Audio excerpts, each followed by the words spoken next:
मोदी जी जो भली भाव में प्रयास जारी रही निश्चित भाव में सफल हम आमर पंचायत स्तर रु पार्लियामेंट स्तर पर्यंत निश्चित भाव में महिला मान स्वर स्वर पहुँचब आर स्वर पहुँचापी जो आज जो प्रयास जारी रही नारी शक्ति बंधन अधिनियम रे महिला मान 33% महिला सीट आरक्षण कर मो बौद्ध जिलार सबू नारी शक्ति को निमंत्रण करुच्ची स्वागत करुच्ची जे राजनीतिक दल को आसी से निजुक्ति नियंतु एवं प्रति माने पंचायत रु पार्लियामेंट पर्यंत समस्त माँ मानकर स्वर को पहुँचातु जो प्रधानमंत्री जो आज वार्ता आ माँ मान जो माँ मान जो स्थान संरक्षण कर बहुत बहुत धन्यवाद दूसरी एवं आज जो बौद्ध जिले में आमर होता आमर कार्यक्रम आम बौद्ध जिलार आम डीसीपी सार को बहुत बहुत धन्यवाद बहुत सुंदर शांति श्रृंखला कार्यक्रम होता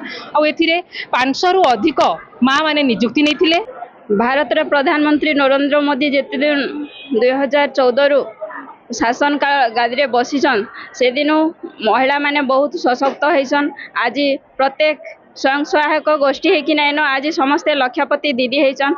आउ रोजगार कथा जदि कहबे माने बहुत गुड़े रोजगार करुचन। ता संगे संगे सुभद्रा योजना अच्छे सुभद्रा योजना रे भी प्रत्येक माँ माने माने वर्ष को 2टा किस्ती रे 5-5 हजार 10 हजार जेनटा कि 5 वर्ष रे 50,000 टंका पाइछन।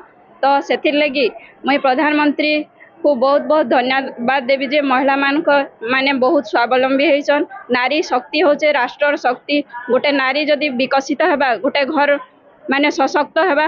आज नारी हाथ रे समस्त क्षमता रही है जेनटा कि आगु गोटे गाड़ी किना होतले गोटे पुरुष नारे किना होतला गोटे घर बना होतले गोटे पुरुष नारे होतला किंतु आज प्रधानमंत्री नरेंद्र मोदी माने देशर क्षमता नेबा गादी रे बसवार परे आज प्रत्येक माँ मानकर ना रे सब किछि रजिस्ट्रेशन होचे। प्रत्येक घर प्रधानमंत्री आवास हो कि जेकोसी भी जिनिस हो प्रत्येक माँ मानकर ना रे होचे। तो सेति लगी माँ माने बहुत खुशी असन।